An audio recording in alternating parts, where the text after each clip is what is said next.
ورحمۃ اللہ وبرکاتہ۔ رمضان کے روزے فرض ہیں، ان کا چھوڑنا جائز نہیں ہے، لیکن کچھ ایسے لوگ ہیں اگر رمضان میں روزے نہ رکھیں تو ان پر کوئی گناہ نہیں ہوگا۔ ایسے ہی 8 لوگوں کے بارے میں آج ہم آپ کو بتائیں گے۔ آپ غور سے اسے سنیں، ہو سکتا ہے آپ بھی انہی لوگوں میں سے ہوں۔ نمبر 1، حیض نفاس والی عورت۔ حیض اور نفاس والی عورتوں کو پیریڈ کے زمانے میں، یعنی جتنے دن حیض وغیرہ کا خون آئے اتنے دن روزہ رکھنا جائز نہیں ہے۔ اگر کوئی عورت روزے رکھے گی تو وہ گناہگار ہوگی، اس کا روزہ ہوگا ہی نہیں۔ جب حیض نفاس سے پاک ہو جائیں تب روزے رکھیں، اور جو روزے پیریڈ کے زمانے میں نہیں رکھے، رمضان کے بعد ان روزوں کی قضا کرنا ضروری ہے۔ نمبر 2، حاملہ یعنی پریگننٹ عورت۔ اگر حاملہ عورت کو ظن غالب یعنی زیادہ گمان ہو کہ روزہ رکھنے کی صورت میں خود اس کی جان یا بچے کی جان کو خطرہ ہو سکتا ہے تو اس حالت میں وہ روزہ چھوڑ سکتی ہے، لیکن رمضان کے بعد ان روزوں کی قضا کرنا ضروری ہے۔ نمبر 3، دودھ پلانے والی عورت۔ دودھ پلانے والی عورت جس کا بچہ چھوٹا ہو اور اس کی خوراک صرف دودھ ہی ہو، اگر وہ روزہ رکھے گی تو اس کو کمزوری ہو جائے گی یا پھر اس کے بچے کی صحت خراب ہو جائے گی۔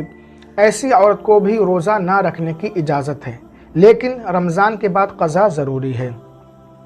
نمبر 4، بھوک پیاس۔ اگر کسی شخص کو اتنی زیادہ بھوک پیاس لگتی ہے کہ اگر وہ پانی نہیں پیے گا یا کھانا نہیں کھائے گا تو جان جانے کا خوف ہو یا پاگل ہو جانے کا خوف ہو، تو ایسے شخص کو بھی روزہ نہ رکھنے کی اجازت ہے، لیکن رمضان کے بعد باقی دنوں میں ان کی قضا ضروری ہے۔ لیکن ایسا نہ کے برابر ہوتا ہے کوئی انسان 14-15 گھنٹے بھوکا پیاسا نہ رہ پائے۔ نمبر 5، مجبور انسان۔ ایسا شخص جسے کسی نے ڈرایا، دھمکایا یا جان سے مارنے کی دھمکی دی، اگر روزہ رکھو گے تو جان سے مار دیں گے، روزہ توڑو ورنہ گولی مار دیں گے، ایسے لوگوں کو بھی روزہ نہ رکھنے کی اجازت ہے، رمضان کے بعد اس کی قضا ضروری ہے۔ نمبر 6، مریض۔ ایسا مریض جسے مرض بڑھ جانے کا خطرہ ہو یا دیر سے اچھا ہونے کا یا تندرست انسان کو بیمار ہو جانے کا زیادہ گمان ہو، ایسے شخص کو اجازت ہے کہ اس دن روزہ نہ رکھے، بعد میں قضا کر لے۔ مرض بڑھ جائے گا یا دیر سے اچھا ہوگا، اس کے پہچاننے کی علماء کرام نے 3 صورتیں بیان فرمائی ہیں۔ پہلی صورت یہ ہے کہ اس کی ظاہری حالت بتا رہی ہو کہ اس کا مرض بڑھ رہا ہے۔ دوسری صورت یہ ہے کہ اس کا اپنا تجربہ ہو کہ جب بھی روزہ وغیرہ رکھتا ہے تو اسے کمزوری لاحق ہو جاتی بہت زیادہ۔ تیسری صورت یہ ہے کوئی ماہر مسلمان ڈاکٹر بتائے کہ تم اس حالت میں روزہ مت رکھو ورنہ مرض بڑھ جائے گا یا جان کا خطرہ ہوگا۔ کسی غیر مسلم یا فاسق ڈاکٹر کہنے سے روزہ چھوڑنے کی اجازت نہیں ہے، لیکن رمضان کے بعد ان کی قضا ضروری ہے جب حالت بہتر ہو جائے۔ نمبر 7، مسافر کے لیے شریعت نے روزہ نہ رکھنے کی اجازت دی ہے، لیکن اگر کوئی شخص سفر میں روزہ رکھ لے تو یہ زیادہ افضل ہے، بہتر ہے، اگر نہ رکھے تو اس پر کوئی گناہ نہیں۔ مسافر کے گھر سے کم از کم 92 کلومیٹر کی دوری ہونا چاہیے۔